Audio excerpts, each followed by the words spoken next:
Bueno, buenas tardes a todas y a todos. Hoy vamos a proseguir con lo que hace la unidad 3. Vamos a seguir el camino este que habíamos iniciado allá en su momento, hablando del derecho privado. Recuerden que en aquella instancia, hace un par de clases, nosotros fuimos o empezamos a empezar a recorrer este sendero que hace a la distinción con el derecho público, a la importancia que tiene el derecho privado en la configuración de los nuevos derechos, en el giro ambiental que había tomado el derecho privado y en el cambio de paradigma en cuanto al dominio. Después habrán visto con la profesora Garigorta lo que hace al dominio en sí, digamos, al derecho real de dominio, a la configuración misma de los derechos reales, pero el dominio como el derecho más importante. Y la noción colectiva que empezó a asumir o a tomar el derecho de propiedad en este punto. Bueno, hoy lo que vamos a hacer es recordar todo eso, tenerlo presente, pero ponderarlo a la luz de una modificación sustancial y axiológica que ha introducido fundamentalmente la reforma constitucional de 1994. Nos referimos al derecho indígena y particularmente en los que a nosotros nos compete al derecho indígena en lo que respecta a la propiedad comunitaria indígena. Nosotros hasta ahora tenemos entendida esta idea de la propiedad, del derecho real, con sus caracteres eh, de exclusividad, con sus caracteres de perpetuidad, lo que en algún momento se entendía como absoluto, que vimos también que fue dejado de lado porque ya no se puede entender como absoluto a la luz de un montón de disposiciones. Y lo que hacía también al derecho, al dominio público, que también tenía sus particularidades en cuanto a este dominio del Estado sobre determinadas cosas. Y además de eso también vimos lo que hacía el dominio originario de los recursos naturales, esto de que el Estado es dueño de los recursos, pero a la vez tiene repartidas las competencias entre el Estado federal y el Estado provincia en aquello que haya sido delegado. Bueno, ahora vamos a ver que se introduce otra complejidad y por eso mismo vamos a tratar de ir despacio. Es un tema nuevo, es un tema interesantísimo, interesantísimo porque es novedoso y porque valga decir que a nosotros nos toca mucho, digo a quienes estamos en la zona, porque a diferencia de otras localidades y de otras ciudades, nuestras provincias tienen, no solo que tienen muchísimas poblaciones o comunidades indígenas a lo largo del territorio, sino que al ser provincias nuevas, también subsisten, digamos, esas comunidades, a diferencia de otras provincias. La mal llamada, digo yo, conquista del desierto, pues en realidad no se conquistó nada, acá existían comunidades hace un montón de tiempo y lo que se hizo fue, cada uno podrá tener su visión al respecto, pero es reconocido que se buscó avasallar a todo aquel que no fuera ciudadano o venido de otro contexto, europeo o de afuera, digamos. Esto está reconocido y esto fue la generación del 80 con sus luces y sombras, que ahora vamos a hablar un poquito. Pero bueno, lo que sí que el tema es de interés y que vamos a verlo en lo que hace a la propiedad comunitaria como tal. Vamos a ver, vamos a compartir un Power que a nosotros nos va a servir mucho para lo que hace a la propiedad comunitaria como tal. Nosotros, cuando hablamos en este sentido de propiedad comunitaria indígena, estamos hablando también o haciendo mención a una crisis del Estado o el modelo de Estado natural. Nosotros recordemos que en las primeras clases habíamos hablado de el Estado-nación como aquel que tenía el monopolio de dictar el derecho. No existen otros organizaciones u otros organismos, entes, personas que dicten el derecho. La aparición del Estado moderno, luego del feudalismo, significó justamente eso, que el Estado tiene no solo el poder de dictar las normas, sino de hacerlas cumplir. Ese Estado que daba respuesta a todas las soluciones a través de silogismos y a través de esta respuesta que daba desde el derecho, se fue rompiendo a la luz de esta cuestión del derecho como un sistema abierto que nosotros también vimos en la unidad 2. El derecho como sistema abierto significaba que dentro del territorio de un Estado no era que estaba todo comprimido y que estaba todo resuelto a la luz del principio de soberanía, sino que había fuentes de derecho que venían de afuera que incidían en nuestro derecho.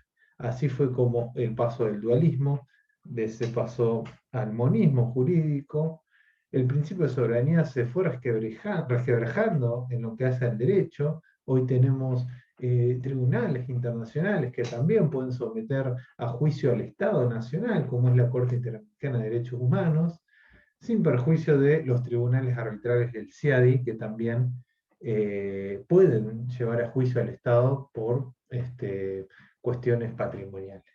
Entonces, esa idea del Estado cerrado, productor de normas, con el principio de soberanía, ya no rige más. Hoy estamos hablando de otra idea totalmente diferente de Estado, un Estado totalmente nuevo.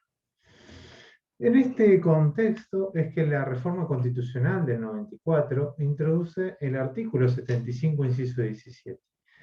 El artículo 75, 17 es un cambio de paradigma absoluto al que se venía trayendo constitucionalmente hasta él.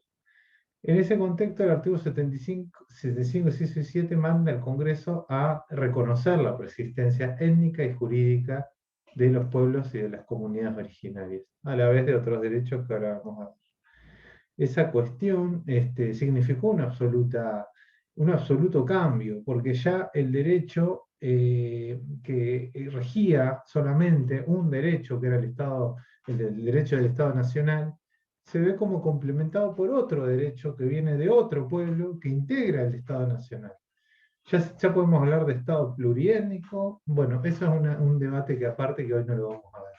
Pero lo que sí fue que hay un montón de nuevos derechos que fueron complementados y que ahora están siendo puestos no en crisis, pero sí que merecen de su reconocimiento y estudio. En lo que hace a nuestro trabajo o a nuestra investigación o la clase de hoy, va a ser limitado a cómo influyen esos nuevos derechos en el derecho de dominio, por ejemplo. ¿Qué quiere decir que los indígenas o que los pueblos originarios tengan derechos sobre los territorios? Acá tenemos una serie de normativas que son fundamentales, que la vamos a ver y que ustedes tienen que ver como bibliografía. Primero, el convenio OIT 169, que fue el que estatuyó la mayoría de los derechos sobre lo que a nosotros nos atañe, que fue aceptado por ley argentina, pero que integra el derecho. A la vez, esa convención, que no tiene jerarquía constitucional, pero que es obligatorio, porque justamente fue ratificado por Argentina, da un montón de derechos y enuncia un montón de garantías de recuerdo a lo que hacen los pueblos originarios. Pero por otra parte, además, tenemos, y esto es muy importante, una riquísima jurisprudencia de la Corte Interamericana de Derechos Humanos. Como ustedes recuerdan, la Convención Americana de Derechos Humanos, que yo siempre digo que la Constitución tiene más artículos que lo que tiene, bueno, estos artículos de la Convención, estatuyó un tribunal que es la Corte Interamericana de Derechos Humanos. A lo largo de los años, estatuyó también la Corte el llamado control de convencionalidad. ¿Qué quiere decir el control de convencionalidad? Que existe un control por parte de los tribunales internos, es decir, por la Corte Suprema, por los jueces, hay quienes incluso dicen que en las propias administraciones, de controlar que los actos, las leyes, las declaraciones, las sentencias, se ajusten a los dictados de la Corte Interamericana. ¿Qué pasó? La Corte Interamericana en la cuestión indígena fue sumamente amplia en el reconocimiento indígena. Entonces, hay un montón de casos en los cuales un montón de comunidades de América, recordemos que la Corte Interamericana abarca gran parte de América, de toda América, digamos. Bueno, muchas comunidades indígenas plantearon reclamos ante la Corte, demandando a los estados, y la Corte fue haciendo como una doctrina, es decir, fue como estableciendo nuevos derechos jurisprudencialmente. Esto es muy importante y porque incluso la Argentina fue demandada en un caso, uno de los últimos casos, se llama caso Laca, y en las cuales fue limitando y dando como doctrina respecto a la propiedad comunitaria indígena. Por eso es importante que lo veamos.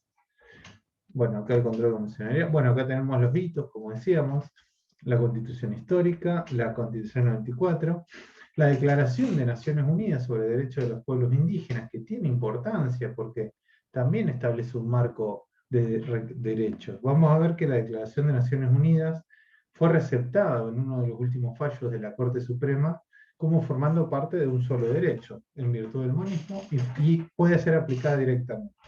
Y bueno, la jurisprudencia de la Corte Suprema de Justicia también es importante. ¿Qué pasaba antes? ¿Qué pasaba antes en este sentido? ¿Cuál era el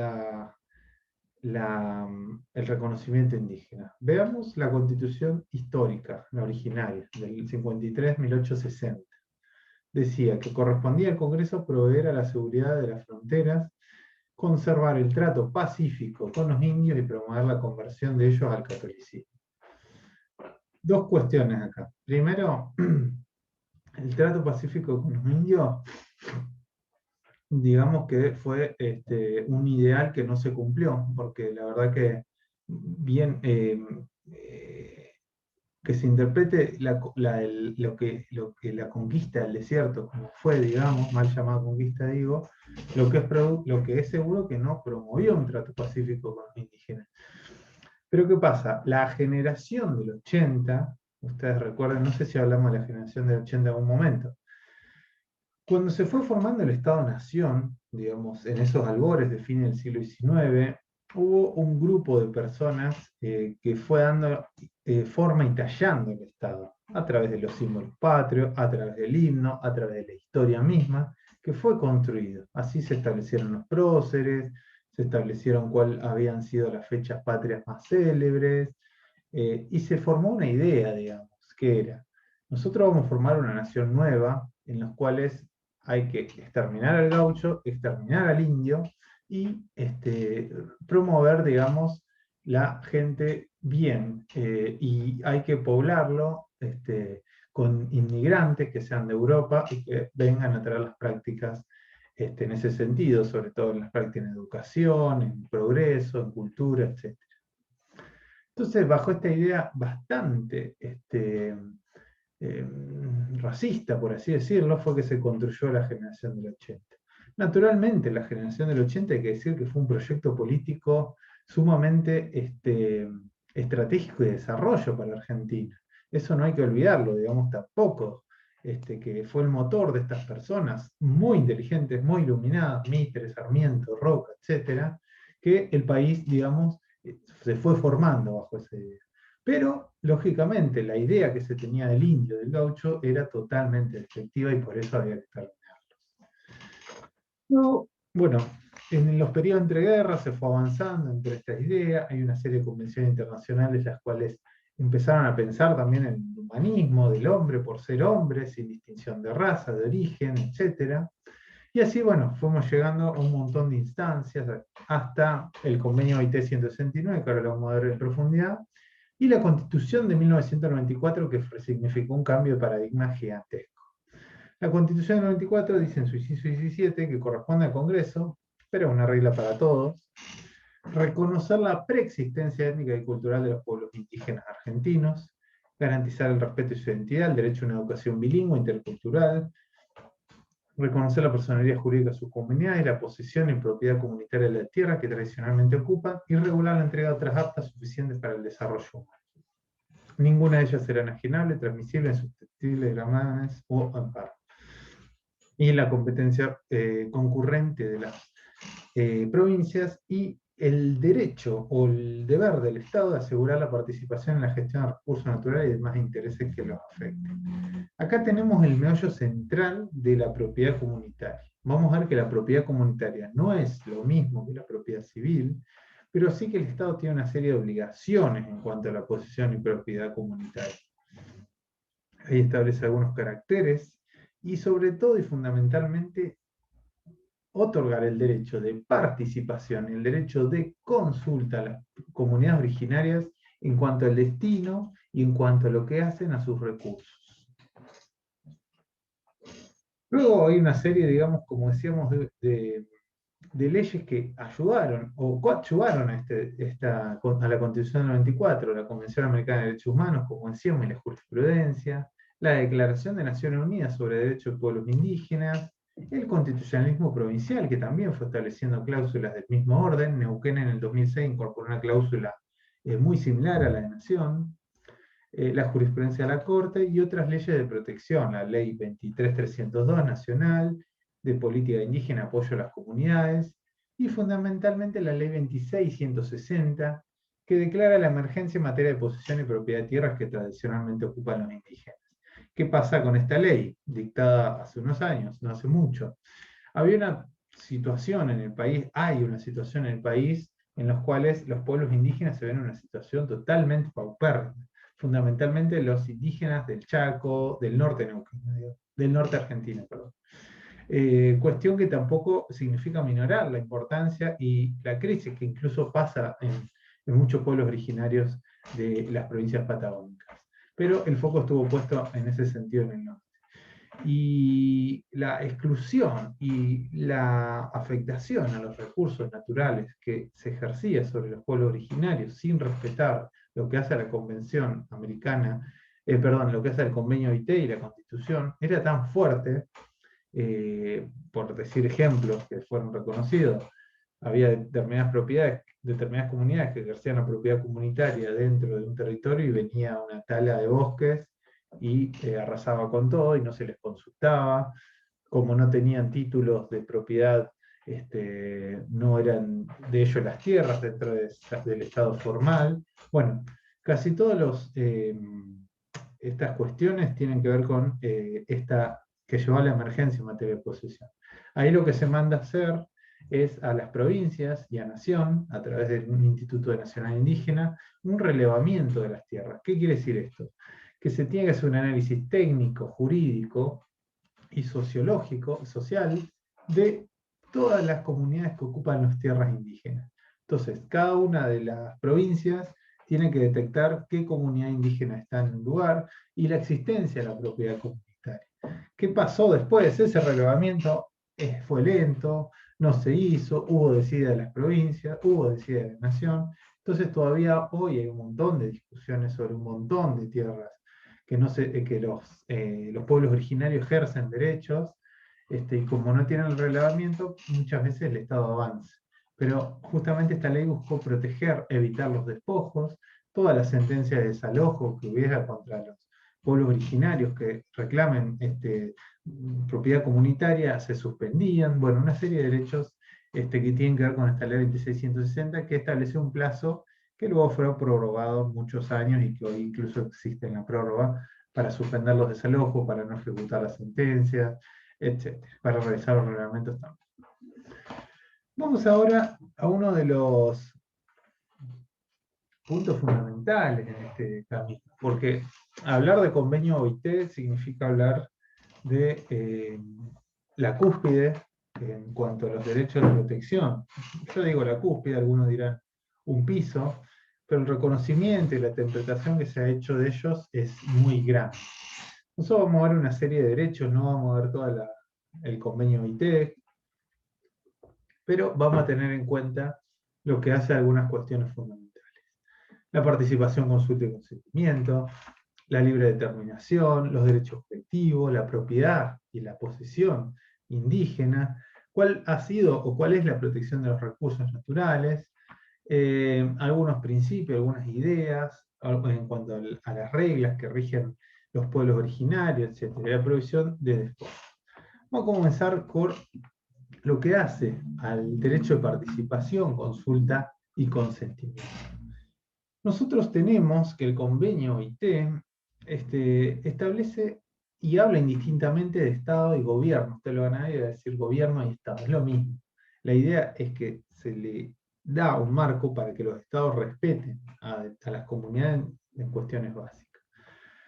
Por ejemplo, el artículo 6, al hablar de estos derechos, al aplicar la disposición del convenio, los gobiernos deberán consultar a los pueblos interesados mediante procedimientos apropiados y en particular a través de sus instituciones representativas cada vez que se prevean medidas legislativas o administrativas susceptibles de afectarles directamente.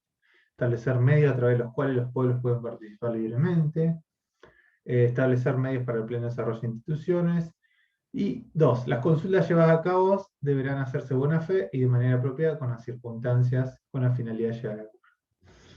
Bueno, este derecho de participación, o lo que hace a esta cuestión, es una garantía procedimentalista del convenio. O sea, el convenio protege un montón de derechos del modo de vista de lo que hace a estos pasos, a los que tienen que cumplirse para llegar.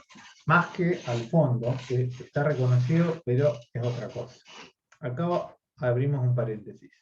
Cuando me escuchen hablar a mí de adjetivo, de procesal, del procedimiento, hablamos de ese camino que se recorre para llegar a una solución. Cuando hablamos del fondo, no hablamos del procedimiento, hablamos de los derechos que tienen las personas o los colectivos, etc. Cuando hablamos del camino, del íter, del procedimiento, de lo procesal, de lo adjetivo, hablamos de que esas personas fundamentalmente tengan determinados derechos. Principalmente derecho a ser oído, segundo derecho de defensa, tercero derecho de participar, cuarto derecho de expresar su voz, quinto derecho, en su caso, a ofrecer pruebas si un procedimiento sancionatorio, por ejemplo, o se quiere probar algo. Y fundamentalmente el derecho a estar informados de qué es el procedimiento para arribar a esa solución. Les pongo un ejemplo. El procedimiento de evaluación de impacto ambiental es justamente un procedimiento en los cuales hay determinados caminos hasta llegar a la resolución ambiental, a la licencia ambiental.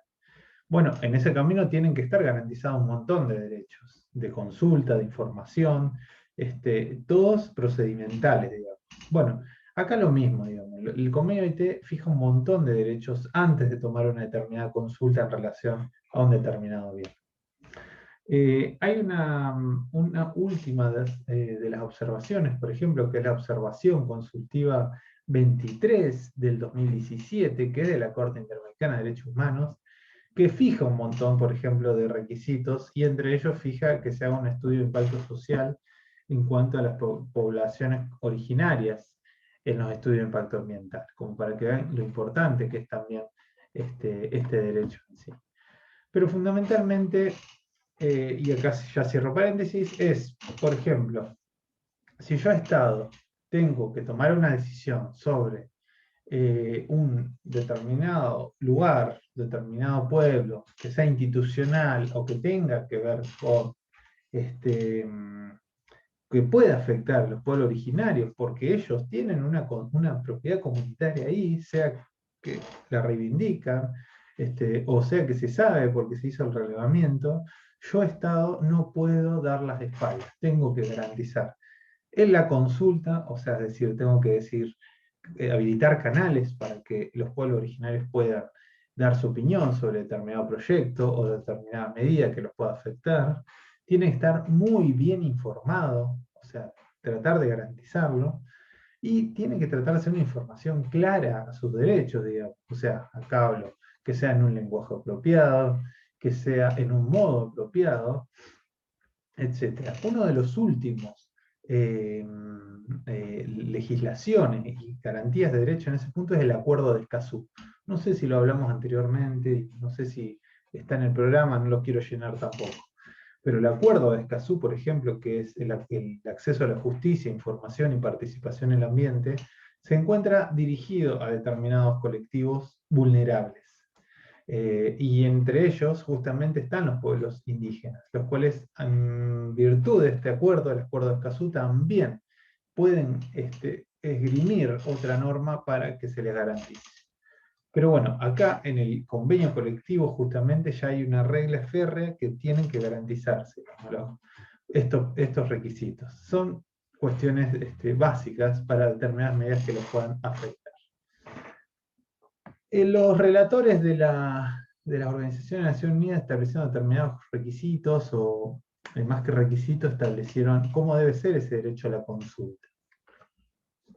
Tienen que ser previas, naturalmente, no puedo avisarle, no puedo venir a avisarle, se hizo esto, después no, tiene que ser previa a la realización, no se agota en la mera información, debe ser de buena fe, siempre de buena fe. Yo recuerdo que hubo un caso una vez en los cuales, dentro de un procedimiento de evaluación ambiental, se había convocado a los pueblos originarios, eh, pero el lugar donde se hacía la audiencia pública estaba ubicado a, por así decirlo, no sé, 50 kilómetros del lugar donde estaba las casas de las comunidades. Encima en época invernal, en pleno norte neuquino. Entonces la justicia anuló esa resolución que convocaba a la audiencia porque no había una efectiva participación. Y valga decir, quizá no existía una buena fe del Estado, porque de ese modo eludía, digamos, la participación o escuchaba otras voces. Bueno, entonces ordenó que se hiciera en un lugar que esté cerca de donde viven los pueblos originarios y que sea preferentemente en una época donde no haya mucho frío, nieve, etcétera, que los caminos estén libres. Ustedes saben lo que es el norte neuquino cuando nieva, en invierno. Bueno, ese es un caso, no recuerdo ahora bien el nombre, pero bueno, si puedo se lo digo.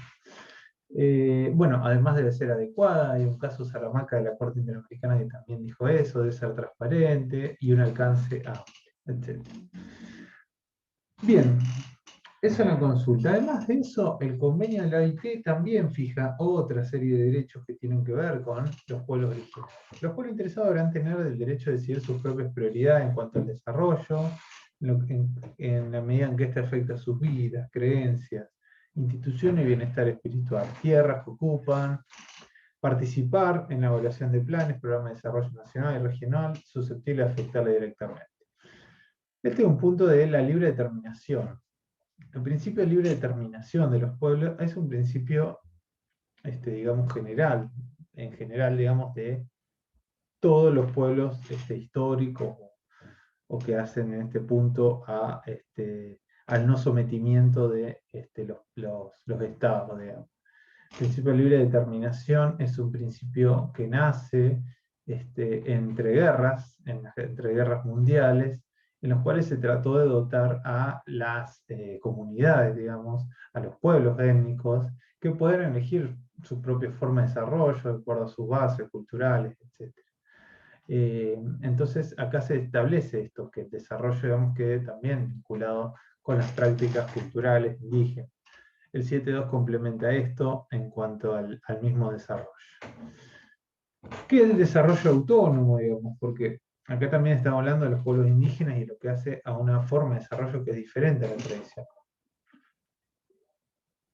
Bueno, ahí Salgado dice, acá el derecho a que se realicen estudios de la incidencia del proyecto de desarrollo previamente a toda planificación, a decidir el tipo de desarrollo, forma y ritmo, a participar, vuelve a la participación, como ven, que es fundamental en todo proceso democrático, diría yo, en todas las etapas de los planes y programas, a controlar el desarrollo, a las prioridades que son el derecho a la vida, el trabajo a nivel de educación y salud, que son las fortalezas fundamentales en este punto, según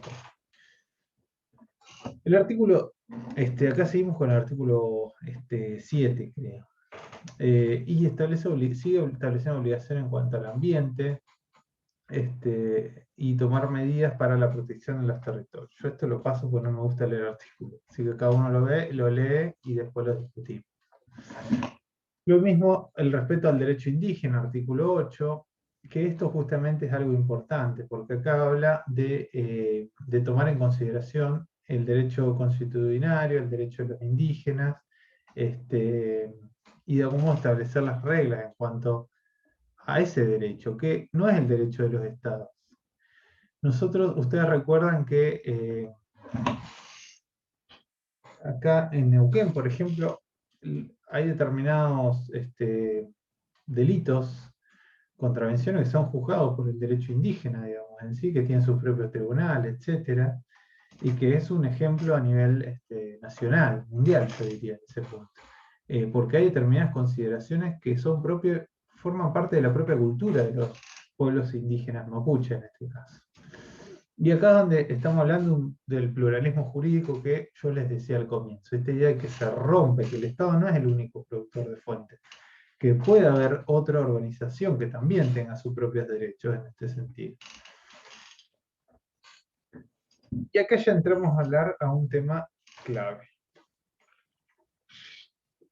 Yo les diría acá, este sería el momento que les diría, chicas, chicos, hagamos un break, vamos a tomar un café y volvemos. Porque es el punto central, digamos, de la clase. El artículo 13, 14 y todos esos artículos forman una parte fundamental del convenio, del convenio IT. Digamos que a partir del artículo 13 ya nosotros entramos a la segunda parte que se llama de tierra, y así está denominada en el convenio. Estos artículos contienen normas específicas que tienen que hacerse a la luz de los principios generales establecidos en la primera parte. Acá ya va a hablar de la propiedad indígena y vamos a ver cómo fue evolucionando y cómo fueron los cambios que se dieron también en este sentido en las propias interpretaciones de la Corte Interamericana de Derechos Humanos. Bien, acá también, como les digo, no me gusta leer los artículos, pero en algunos vamos a tener que hacer alusión a ellos. Al aplicar la disposición del convenio, los gobiernos deben respetar la importancia que para la cultura y valores reviste su relación con la tierra o territorio según los casos. El uso de término tierra incluye conceptos de territorios. Deberá reconocerse a los pueblos interesados el derecho de propiedad y posesión sobre las tierras que tradicionalmente ocupan. Además, en los casos apropiados, tomarse medidas para salvaguardar el derecho de los pueblos interesados a usar tierras que no estén exclusivamente ocupados por ellos. Particular atención a la situación de pueblos nómades y agricultores itinerantes. Deberán tomar medidas los gobiernos para determinar las tierras en que los pueblos interesados ocupan tradicionalmente y garantizar la protección efectiva de sus derechos de propiedad y posesión. Deberán instituirse procedimientos en el marco del sistema jurídico para solucionar reivindicaciones de tierras formuladas por los pueblos interesados. La propiedad comunitaria indígena tiene caracteres propios que la distinguen de la tradicional. A ver, nosotros hasta ahora estuvimos hablando en todas estas clases de una sola forma de propiedad, como decíamos, que era la propiedad civil, en las cuales yo tengo la propiedad, por ejemplo, de un territorio, la adquirí bajo las formas que el Código Civil establece, y ahí puedo hacer lo que convenga de acuerdo al desarrollo y de acuerdo a todas las limitaciones que haya también, ¿no? Puedo construir mi casa, por ejemplo. Supongamos que es una zona donde se puede construir un territorio. Bueno, construyo mi casa y luego la alquilo y sigo la forma civil o la vendo, vivo ahí, etc. Pero con una forma que está regida por el derecho de un Estado, del Estado argentino en este caso, porque todas las cuestiones de la propiedad las impone el Código Civil, que es una potestad delegada a nación. Bueno, eso. El derecho indígena es totalmente distinto cuando hablamos de propiedad comunitaria indígena. No hablamos de propiedad indígena como, por ejemplo, para ponérselo así brutamente y grosero, como que va una comunidad indígena y adquiere una propiedad y construye su casa y la adquiere con los modos del Código Civil, etc. Y solamente lo que cambia es que son indígenas. No, acá estamos hablando de una relación natural y especial que tienen los pueblos comunitarios respecto al territorio. La inclusión de esta cláusula tiene por fin obligar a los estados a reconocer un régimen legal diferente, diferenciado e indispensable para su comunidad, continuidad y supervivencia cultural. Digamos. O sea, tiene que ver mucho con cómo siente, cómo piensa el indígena respecto a esa tierra. Entonces ahí va a cambiar, digamos, la concepción que nosotros tengamos de esta propiedad comunitaria. Hay determinadas pautas, yo no me quiero extender demasiado, pero la Corte Interamericana de Derechos Humanos ha establecido a través de una serie de fallos cómo es esa propiedad comunitaria, cuál es el trazado. Y hacen todos unos puntos que ahora vamos a ver. Primer punto, el derecho de propiedad privado que habla la Convención, que es el derecho de propiedad privada de la Constitución Nacional en el artículo 17, clásico que tenemos nosotros, por ejemplo, comprende la propiedad comunal de las tierras indígenas. Existe una tradición comunitaria, es una forma comunal de propiedad colectiva de las tierras, tienen derecho a vivir libremente en sus territorios. ¿Qué quiere decir esto? Que aunque sea diferente la propiedad comunitaria, igual tiene la protección de la propiedad civil. O sea, no es que no tiene esa propiedad, esa protección, también la tiene. Pero además de eso tiene una adicional protección, porque ya vamos a ver que hay otro requisito y otra relación. Dos, el derecho de propiedad protege no solo el vínculo de las comunidades con sus territorios, sino con los recursos naturales, que esto es lo fundamental, que la relación que tienen los pueblos originarios se relaciona también con los recursos. En Pueblo Saramaca, que es el fallo que vimos anteriormente, la Corte Interamericana dijo que hay una estrecha vinculación con las tierras tradicionales. Y por eso justamente se relaciona la supervivencia física y cultural de esos pueblos. La protección viene por ese lado. En tercer lugar, la posesión de la tierra es elemento suficiente para la protección. Ustedes recuerdan que, o no sé si recuerdan, o habrán visto, si no lo vemos ahora, que nosotros para adquirir la propiedad necesitamos el título y el modo, es decir, la posesión de la tierra, pero además el modo de hacerlo. O sea, ¿cuál es el modo que tenemos para hacerlo? Bueno, la inscripción en el registro, la escritura, bueno, todos esos pasos en realidad es la escritura en sí, digamos, la única que reconoce derechos, y después para hacerla oponible a la tercera la inscribe. Bueno, en lo que hace a las comunidades originarias basta la posesión. Vamos a ver después que esta posesión es suficiente, pero además el Estado va a tener que hacer un relevamiento para ver bien cuáles son esas tierras, digamos. Pero no es un requisito el relevamiento. El relevamiento es una obligación del Estado, digamos, para dar seguridad jurídica incluso y para conocerlo. Pero en virtud de las comunidades originarias y de estas premisas ya bastaría con la posesión en este punto.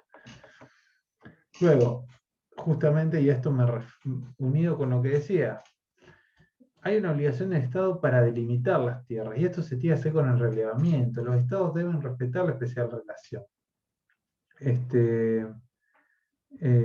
Entonces tienen que delimitar y demarcar el territorio y titularlo. Tiene que haber un procedimiento dentro de los estados americanos de hacer ese relevamiento, de hacerlo del modo, cómo se hace, cómo se garantiza.